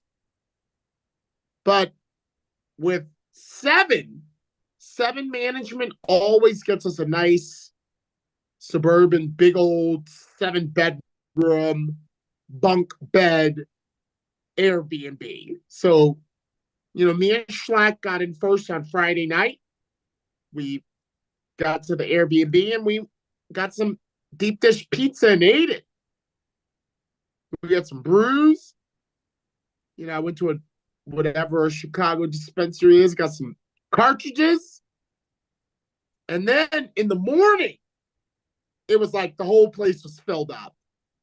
Alex Cologne, Dredd, you know, Drake, everybody was there in the morning. And I'm like, oh shit. But I actually just went back up to my room and laid down because I was like, I got a long night. I ain't gonna be down here watching Ricky Steamboat versus Ric Flair, and I ain't trying to be down here. I love it all, but I'm trying to lay Were they all down. gathered around watching old wrestling together? Is that what you're implying? Wrestling was on the Roku. Wrestling's always on the Roku, whether it be H2O or whatever. It's Muda. It's all types of shit. We're all just, you know, Bob Beverly was there. Bob showed Robert. up, you know, and I just went up to my room though, and they ate my pizza. Oh, Masada arrived that night. Masada arrived the night, and he got some. I only ate one pizza. You know, Chicago pizza is really heavy. It's like, oh my god, you guys eat this shit, the whole thing. It's heavy. lasagna. It's lasagna, basically. Pretty much. Yeah. Pretty much, yeah. It's like a baked shit. So I only ate like one slice of pizza, and then I left it. And you know, Masada and Schlack and the promoter tore that shit up on the first night. But by the morning, a lot of people were there, and it was great. You went to take a nap. When Kevin Gill arrived and went right to bed, when he arrived, I was like, Kevin Gill's got the right idea. I'm going to fuck up stairs and going back to sleep. And I went to sleep, bro. I went to sleep for like 4 hours. Oh, his bedtime 6 o'clock. He's got to be in his coffin by the time sun goes down. Leave sun the comes up. energy alone. Look, he got my ass there on time. He got my ass there on time. No, well, that's what I was saying. And 7, I feel like very likely confirmed that putting Kevin Gill on you, they knew what they were doing. They learned a few tricks in their old age. Rhinestone, have you ever worked with KG? Maybe in 1923? I haven't yet. I hope to. I really do. I work with anybody. Awesome. Really. He's awesome. I love him too. And he made sure to do a Shannon post that was like, hey guys, we had streaming issues, but Mike has been working tirelessly. He's not even sleeping. He's editing punch for punch, moment for moment, post-producing this, or I guess doing the math of it all, at the very least. All night long, he's not even going to sleep till this can get into the hands of the viewers. That's how you got to do it, Patrick. Have you done that, Rhinestone? Have you edited all through the evening? Carnage Cup. Are you kidding me? That thing was a fucking It was ready mess. the next morning. Day one was ready the next morning. Yeah, dude, that was a mess. Maybe I should be like that for this channel because Schlack and Bald Steve and I filmed this movie show in February. And my goal was to get it out in 2 weeks. It's taken me forever. It's taken me absolutely forever. I've put in it's probably a 25 to 30 hour project at this point. Jesus Christ, dude. But what happens is I'll just take the weekend off, play video games. It's because you're a perfectionist. I don't like to look at it for too long. There's nothing wrong with that. I can't believe that these guys like I do it with Rhinestone all and my like shit. Mike sit through the night and edit for the fans. I'm like, yeah, just wait. I'm just like, yeah, just wait. It's whatever. Who cares? I guess, Pat, the same adrenaline that I get from announcing Masada versus Nick Gage, like that same adrenaline, the photographers kind of feel the same type of like, oh, I gotta let everybody know how great this. Yeah, I can't wait to go home and look at was. this. They can't. They're frenzied. They're frenzied off of what they just captured. They're like, oh my god, this shit is so great. Larry just set it off, and they just fucking did it. I owe it to them. I owe it to them to get this shit out. Effie told me that too. Effie said, never be mean to a photographer. Well, you've been mean to a photographer whose birthday just passed. I don't even know who you're talking about, but fuck them. What was a good match? You got to witness the very highly hyped main events of the evening. But Drake Younger versus Zach Thomas. How was Drake Younger feeling? He looked good. He looked very, very tan. I mean, he lives in Tampa by way of the Rage Dojo. He better be tan year round. So he beat this guy. Then Hoodfoot beat Tommy Trainwreck, former guest of the show, for the RPW title because it was a collab match. It was Seven and RPW. It was one of those, you know what I mean? It was one of those, 7X SVN or 7X Ruthless Pro. Arrow Boy defeats Alex Colon. Eric Dillinger defeated Judge Joe Dredd in a leather strap match. Larry, could you give us a little taste about how you announced this leather strap match? Yeah, order it on Soul Streaming. You know that Judge Joe Dredd, listen, you know that Judge Joe Dredd, this is what you want. This is what you want, Pat. You know that Judge Joe Dredd and Stephen Jury approached me in the backstage area and was like, now listen, for this match, we need you to make sure. You know what I'm talking about, Pat. You know exactly what I'm talking about. They've been talking about it in the car for 18 hours. On separate occasions, one earlier in the night, one later in the night, but they both pulled my fucking, hey, get over here. For this shit, you gotta go over the fact that it's 4. So I did it, bro. I did the deal. I did the whole, and now, ladies and gentlemen, it's time for a Chicago. And I was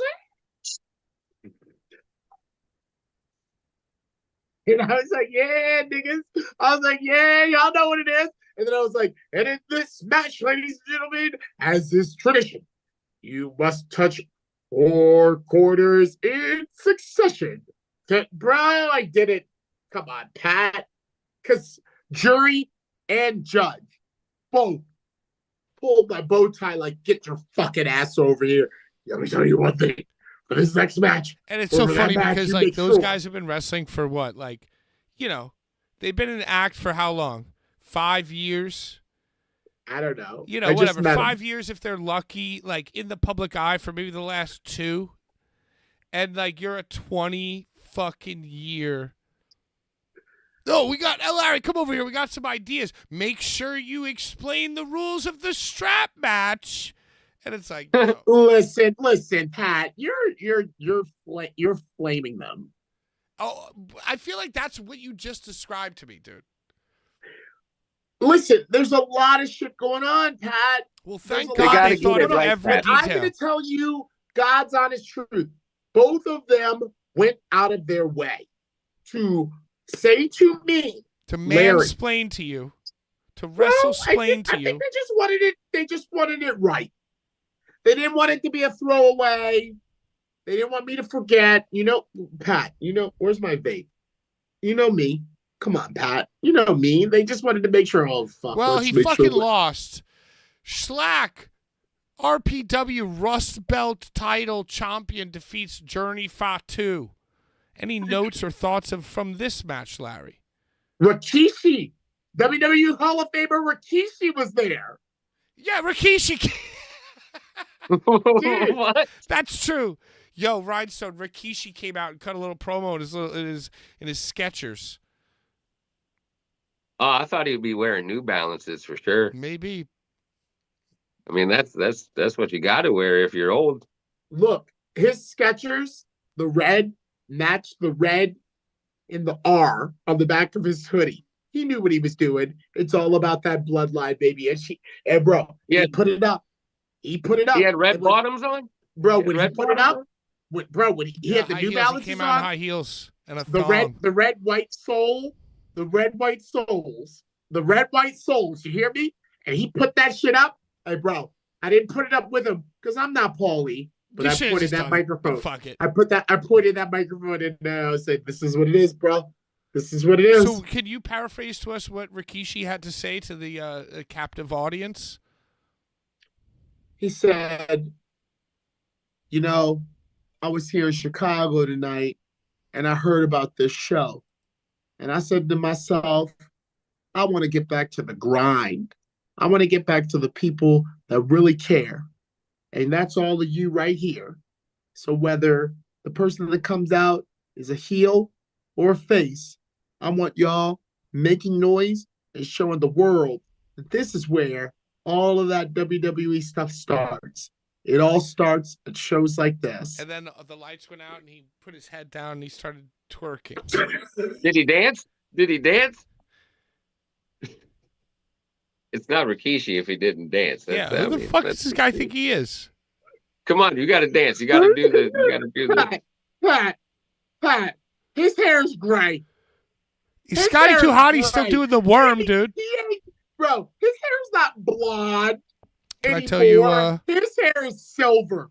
He ain't doing no shit. His dancing is walking down the steps and walking to his gimmick table. That's his dance now, bro. That's his dance. Yo, Scotty Too Hottie did a weekend at Outlaw, like a Friday, Saturday, Sunday. And his gimmick was that he would, like, you know, the match would end and everybody involved in the match would, like, do the worm with him as his music played. I remember, I remember this. And his gimmick would be that he would call in the ring announcer. Now, once again, we're talking about ring announcers before or earlier in the show. Much, much, much more effective if it's Larry or if it's Michael Buffer or if it's Finkel. Not very effective if it's me. It's more like it's like a Make-A-Wish situation. And dude, on Friday night, he was like, "Yeah, now you do the worm," and I fucking pranced about WORM.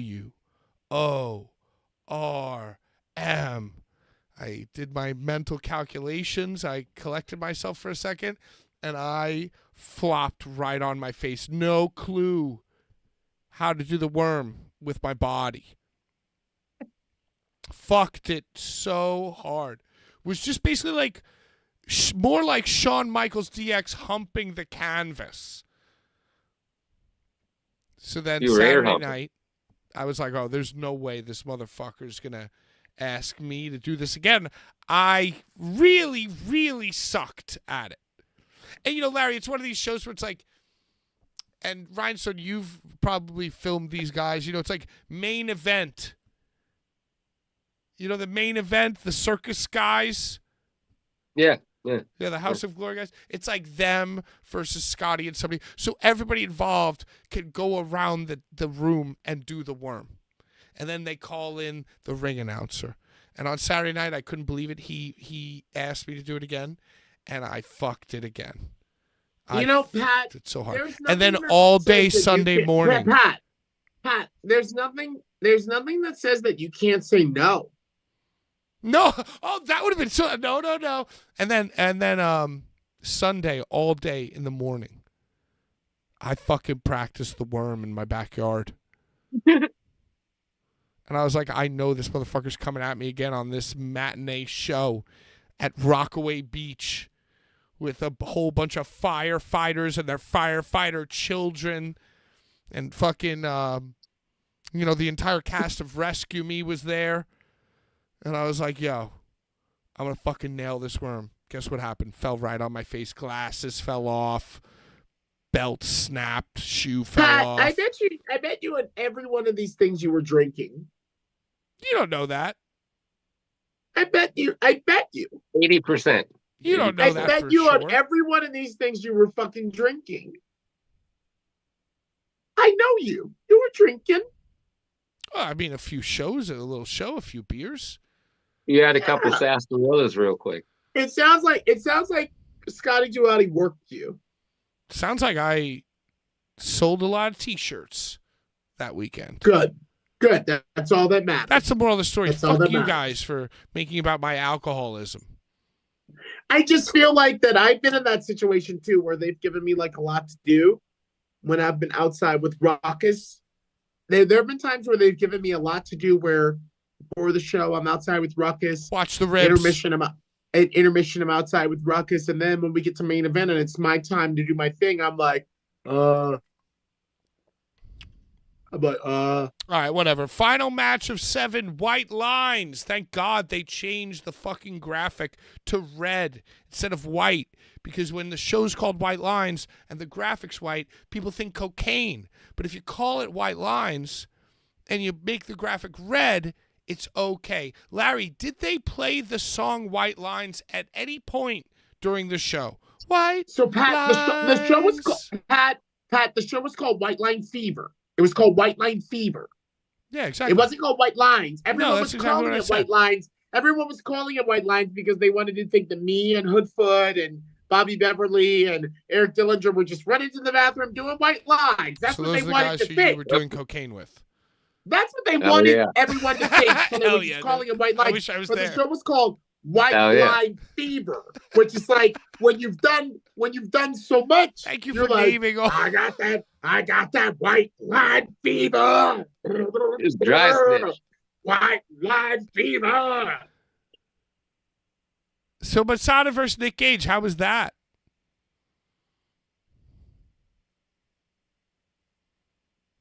It was so old school. It was so old school. And for those of you that know it, for those of you that know what I'm talking about, you know what I'm talking about. It was so old school. It was old school, bro. That means watch it. That's what that means. It was the main event. Do you understand? It was the main event. It was the last thing that everyone was gonna see from this shit. And it fucking was a main event. Nice pace. Nice. We get into the blood. Nice. We get into the like go around the shit. Nice. We get into the it's time to fucking I'm about to beat your ass. Like, who's gonna win? It was perfect. It was perfect time. Not too long, not too short. Everybody that already came off of everything they've seen is like, put them to bed. What was the finish? I mean, dude, Masada beat him. Wow. Masada beat him. But the little thing that made it was that after Masada beat him and got declared the winner, he fucking stomped the shit out of Nikki for no reason. After he had already got his hand raised and Nikki was kind of like coming up, like, oh my God, Masada just started stomping the fucking shit out of his head like, bitch, you're not my fucking equal right now. You're coming back up. Bro, you're coming back up. I'm the nigga right now. It was so awesome, dude. I actually felt like, yo, what are you doing? I like, as an announcer, I don't know what's going on, but when I saw that, I was like, yo, did a fan get in the ring? I was like, did a fan just get in the ring and is Masada beating the shit out of a fan? And I'm like, oh shit, he's stomping the shit out of Nikki for nothing. It's awesome. Rhinestone, did you watch the event? Did you take in or consume the event in any way, shape, or form? No, I did not. What did you do this weekend? What were you up to this weekend? I was filming the promo that was just released for Phil Insane versus Nick Gage. That was awesome, bro. Battleground. Dude, Nikki's making money. And Nikki's making money. I'm trying to lock down us taking over the production for Ruthless Pro. Hopefully. Because we were the very first production company that did the inaugural King of the Kill. So I've been trying to get back there. So hopefully we get back there.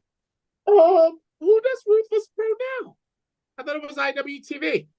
Yeah. Yeah. Well, we all They saw weren't what there happened with it that. wasn't IWTV this weekend. No. I've been trying to It lock wasn't down Ruthless nobody. Pro. It wasn't nobody this weekend. I know, that's a shame too, because I heard that was a hell of a show. That's what I heard. It was Larry Legend this weekend.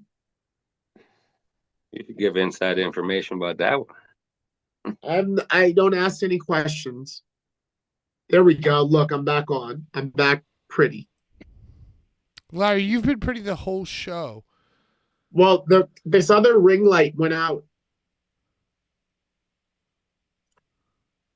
Hot take. Do you think Nick Gage leaving quote unquote GCW is a setup so that Nick can be a mole?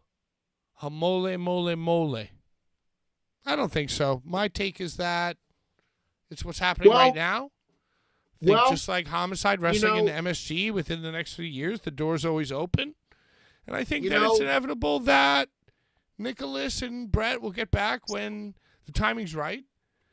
Well, if not, fuck it. Who cares? Well, Danny DeMonto has always been a big proponent of that. If you see Jimmy Lloyd is reporting back to Law. Everything that Jimmy Lloyd sees and hears goes back to Law. Law is Jimmy Lloyd's controller. That's it's like Kit and Knight Rider. Danny DeMonto has always said that. He was like, I don't like booking Jimmy because I know he's just going to just talk about literally everything. The infrastructure, the fucking foundation, the way things work, and the timing of it. He's got his little diary ready. I think Gage is right where he needs to be. I don't believe that Gage is reporting back to Brett in the same manner in any way. Listen, I just brought it up because I always thought it was interesting. And, DJ uses Jimmy Lloyd. The XS uses Jimmy Lloyd. Nick used to always be on the XS during commentary. Dude, the year that Jimmy Lloyd won Tournament of Death, I was like, what? What? Jimmy Lloyd has always had some of the best gear. Jimmy Lloyd has always had some of the best gear. Don't you dare fucking lie to me right now and tell me that Jimmy Lloyd has not always had some of the best gear in the game, bro. Tournament of Death. He was the most Brett boy that's ever been breaded. No, Tremont. Tremont is the most Brett boy that's ever been breaded. I would rank Jimmy Lloyd, the different boy, much more higher on the Stooge meter.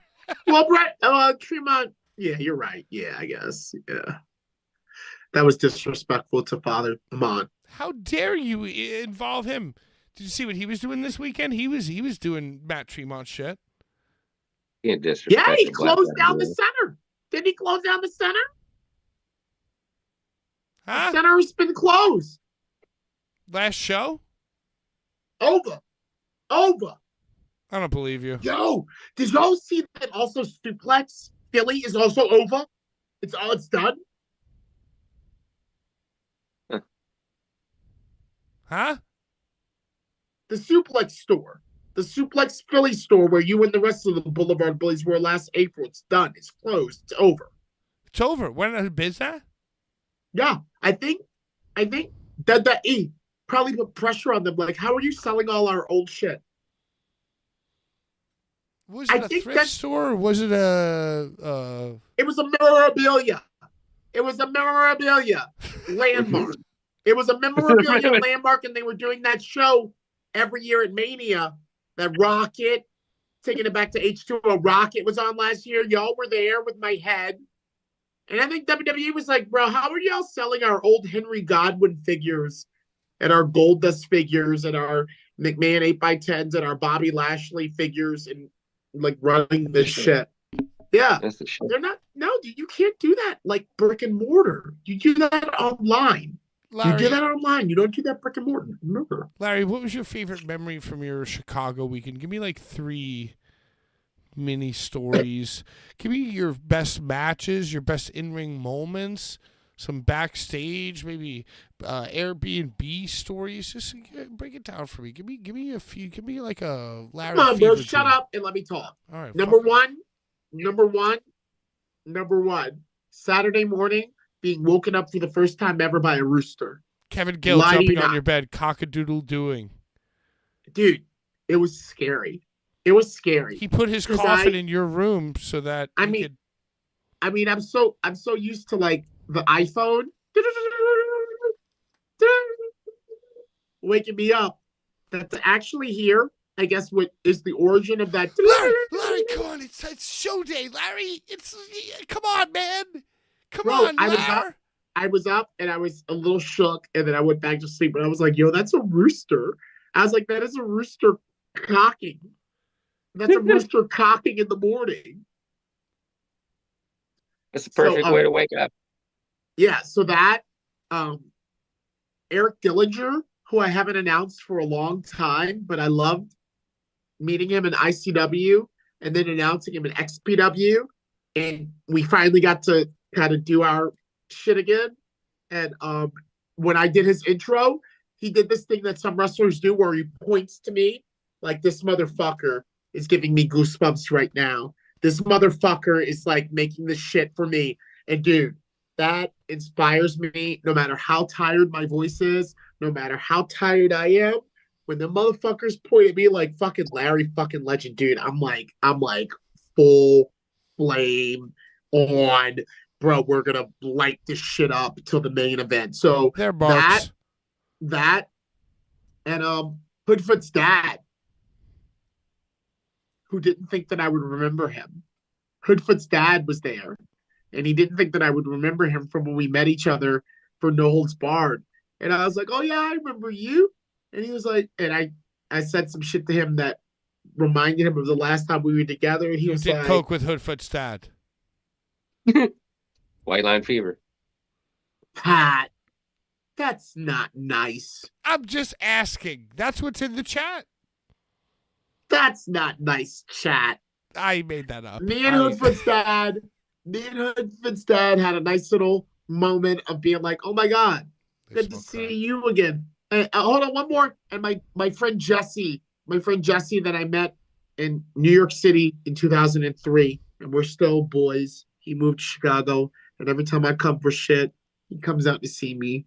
And I sold my last Juicy Hot Dog shirt that I was supposed to give to Urka, but Urka said if you could sell it, and I did.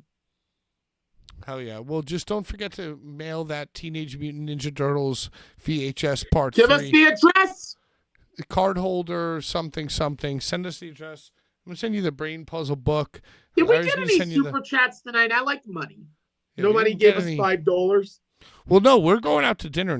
When you come for the Ginsburg July. Muay Thai Ginsburg July evening, we're going out to dinner on YouTube money. And then we're going to this open bar. And we're going to dance the night away together. And we're going to find and do cocaine. Pat, Hell yeah. I'm an old man. I am definitely going to be doing that. Right, so Cowboy, do you have thoughts of the week? Give me some thoughts of a cowboy. What's been going on in your world? You goddamn beautiful shirt, man. All I've been doing is working this new job and trying to get this promo together for Phil and Sane, because I really want to get this. This is a big match for this dude, and I worked with him a couple times. I want to see this shit go off with a bang. So I've been filming that like crazy and editing, and getting ready for Carnage Cup and all that shit. So when is the Carnage Cup? Where it's What does the Surf Summer of Death matches look like? well, I know the King of the Kill 3. I know that August one. 23rd. Yep, August.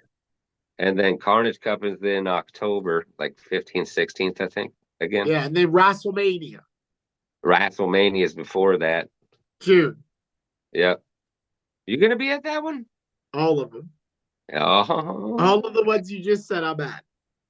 good, good, Yeah. good, good. It's time for me to stretch out my motherfucking hole. I did film midget wrestling, and that was fucking awesome in Youngstown, Ohio. That's always fun because the little guys they go crazy, those little people. Where They did you go eat? nuts. Where did you eat in Youngstown, Ohio? What'd you have to eat? I think I stopped at a Love's truck stop.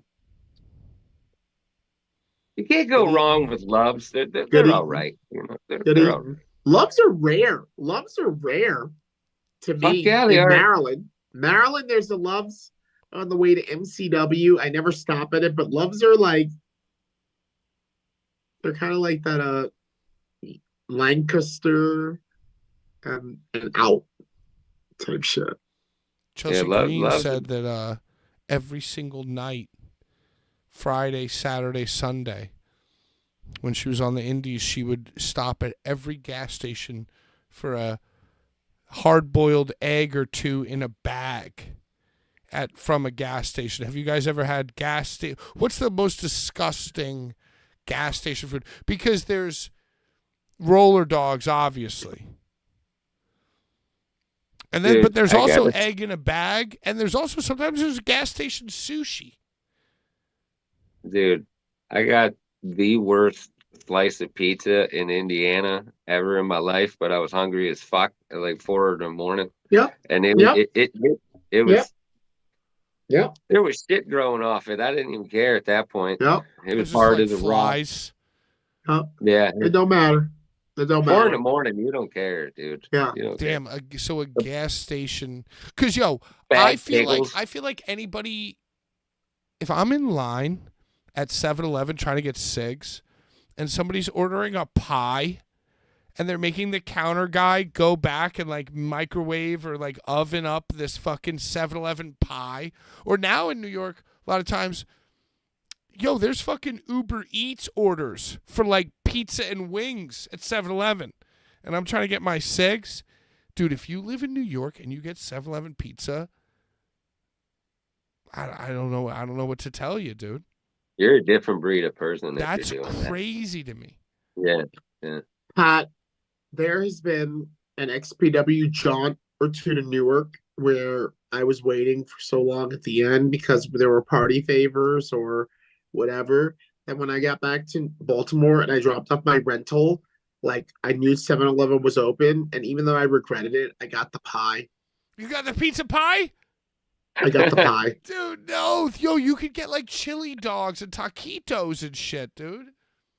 I hadn't eaten, bro, because of the party favors. It was kind of like one of those like, oh, I'm drinking coffee all the way up. White Claws when I get there. Party favors. Oh, I don't want to eat shit. And then I get home and I'm like, oh my God, I didn't need a fucking big headache. So yeah, I've eaten the whole pie. A whole 7-Eleven pie.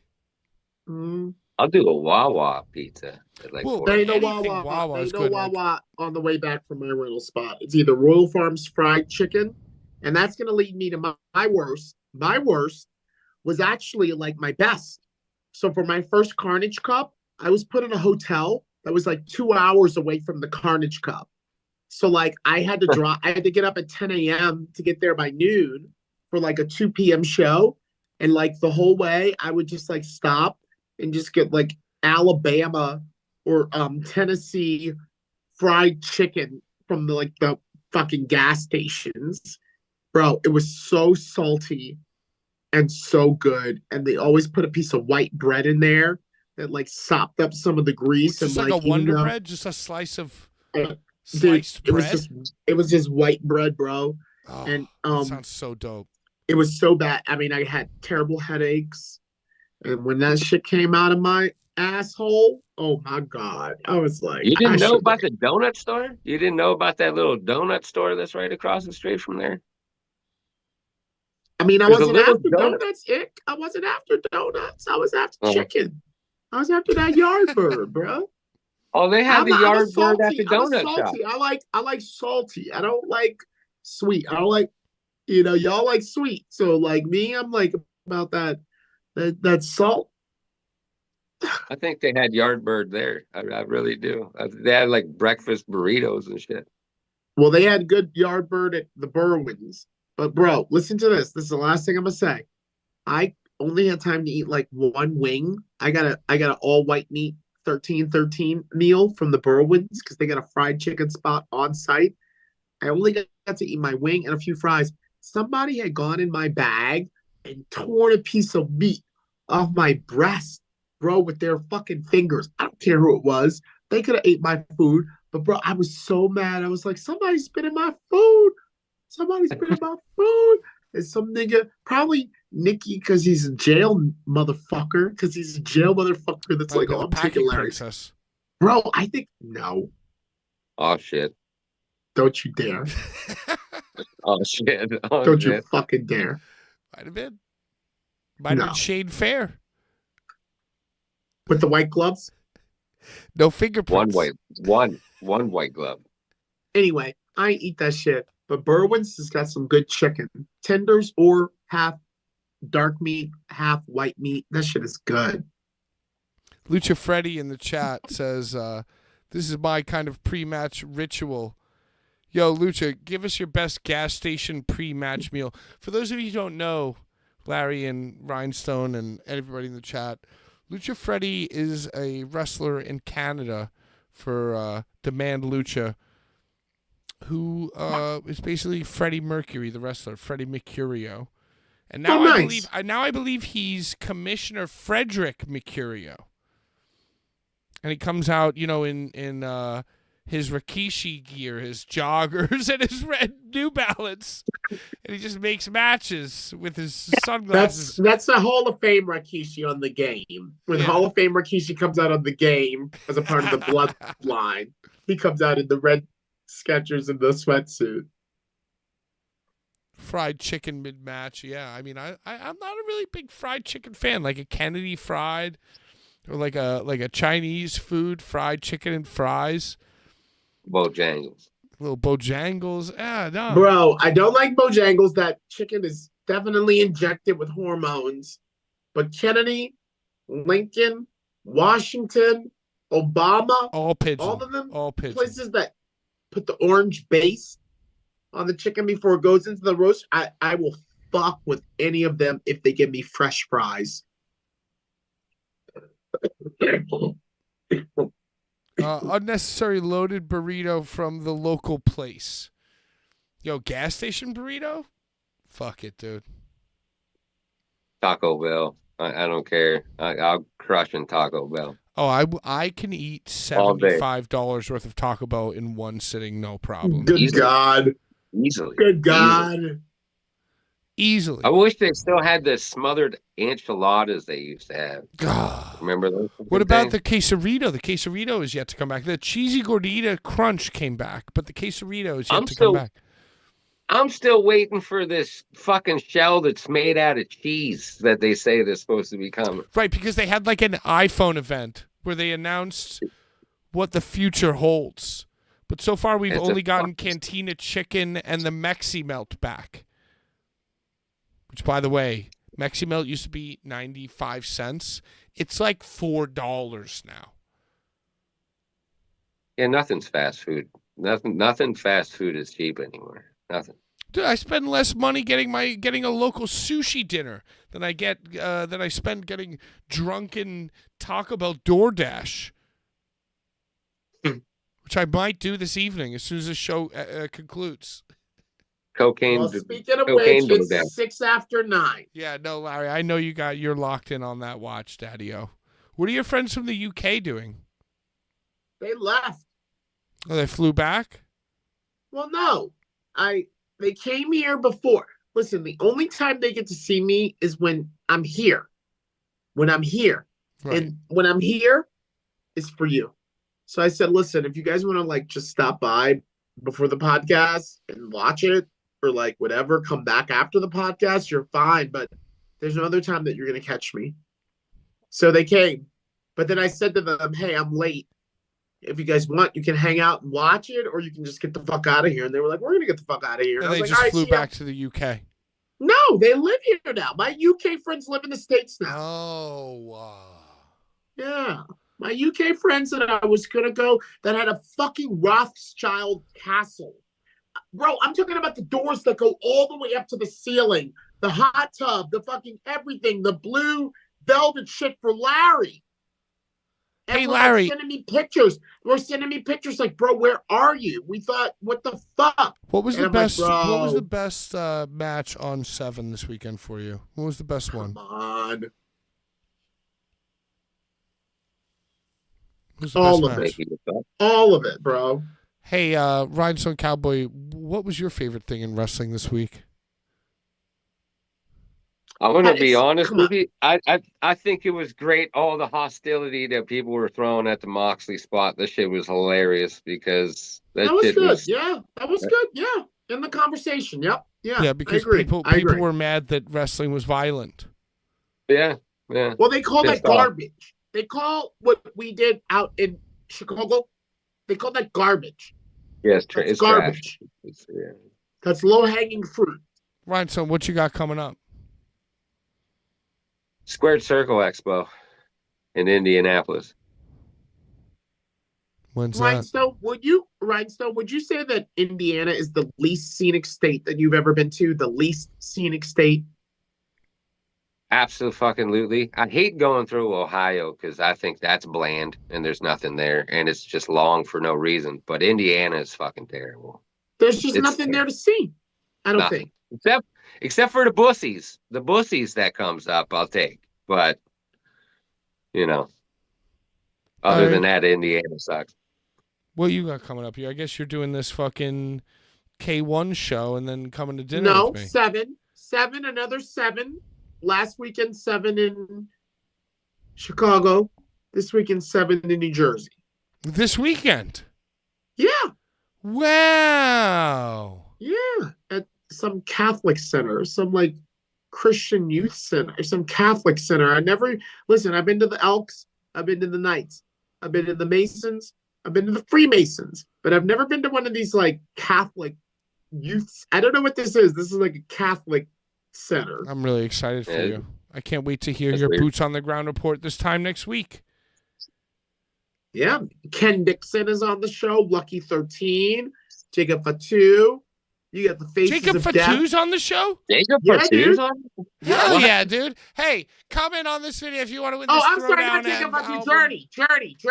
Journey. Nope, too late. That's Can't a take it drastic- back. No, That's a not Jacob that's a Journey. drastic Journey. Journey, motherfucker, Journey. They both begin with J. Journey Fatu is on the show, not Jacob. Well, I have an announcement. I'm going to start a wrestling career, and my name's Patrick Fatu. So, hit me up at patrickfatu@gmail.com. But are you an Anawa'i? Are you an Anawa'i? Yeah. He holds up two. No, you're not. He holds up the number 2. Yeah. You check out this new tattoo I got. So it's a tribal. I It's said Jacob Goldberg, Fatu. but It's on the Journey, small of my back. against Lucky 13. Journey against Lucky 13. I'm sorry, Mike. It's Journey versus Lucky 13. Wow, that sounds awesome. I can't wait to hear your boots on the ground report next week about it. And Grindstone, I can't wait to hear. Hold on. And it's Drew Gulak versus Nick Gage. It's Drew Gulak. I thought there was a WWE. tag team match. I thought there was a Masada Nick Gage tag team match. Oh, you're right. It's Drake. It's Drake and Drew. It's Drake. I'm sorry. Okay, bye. It's Drake and Drew. It's Drake and Drew, and it's yeah, you're right, Pat. You're right. I'm Well, don't sorry. worry. Just because, just like this week, when I realized that I didn't watch it and you wouldn't remember, I pulled up the cage match report on it. See, you did it. And you did next the work. week, you I'm going did to do the work. exactly I'm the high. same you did the thing. Work. I'm going to tell You did you, the work. X-Brand Wrestling, the company whose logo looks a little bit like a Nazi thing. What? They didn't have never a looked- cage match report because I wanted to run down when Mickey Knuckles got chokeslammed into Concussion City on the windshield. I wanted to talk about a friend of the program, Jimmy Controversy, diving off of the thing to the other thing. I want to talk about how all of Brian's Pat, come on, haters, come on. all of the come on. people who spent a lot of their time arguing with Brian now have a lot of free time and they're flourishing creatively. And I'm just really happy for them. However, I would probably group them in to the same section of people who I would call our haters. Pat, And to that whole section of people, I would implore them, die slow.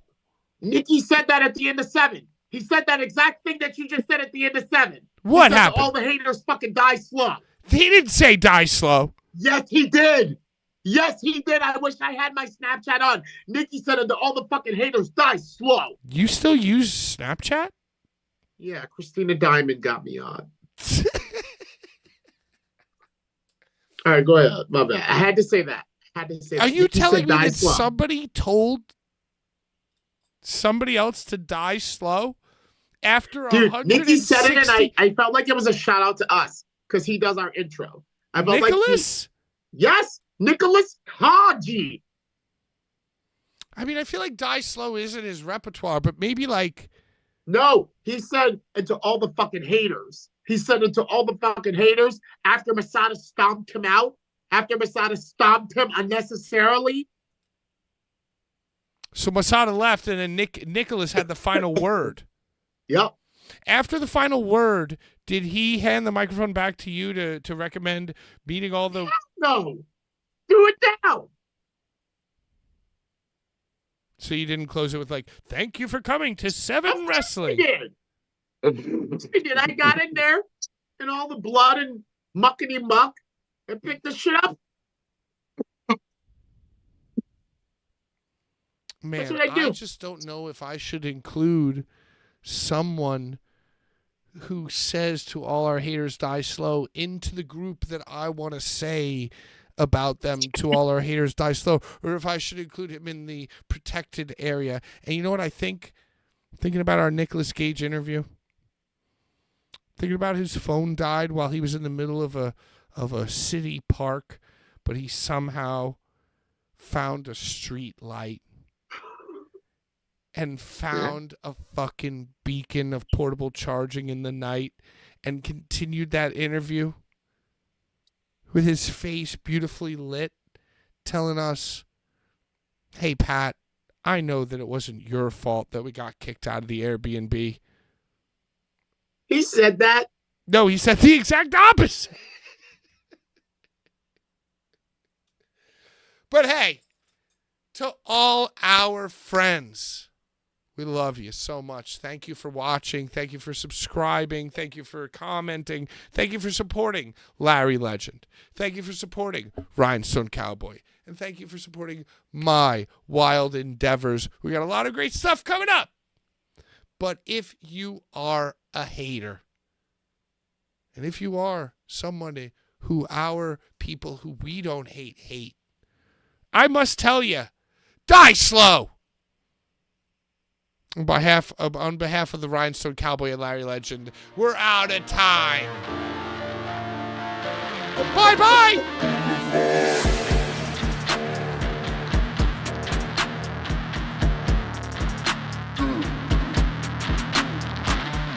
Larry, I just wanted to make you go to 2:15. I wanted to make you go to 9:15 p.m. And I just wanted to steal that 15 minutes from you. Yeah. Yeah, because you C-U-M when you W-A-N-T. And I'm sick of it. God, you're so handsome. I'm so crazy when you burn in hell forever.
Thank you.